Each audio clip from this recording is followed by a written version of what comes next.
Tak payah ceritalah Cuba negara kecil ke apa. Saya kadang-kadang cerita dekat tuan-tuan kan.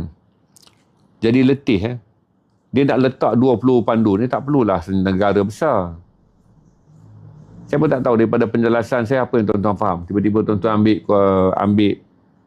ambil ulasan mengatakan Cuba tu negara kecil. Belajar sejarah dia. Cuba ni daripada dulu tak pernah membesar. Dia bukan negara ni, dia bukan bayi. Tahun ke tahun dia menjadi besar. Cuba besar tu lah juga dulunya.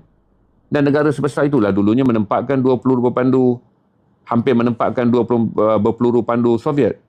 Nah, kalau peluru pandu ni Soviet, sebarang Cuba ni adalah apa ni,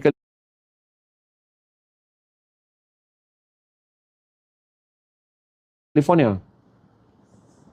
Jadi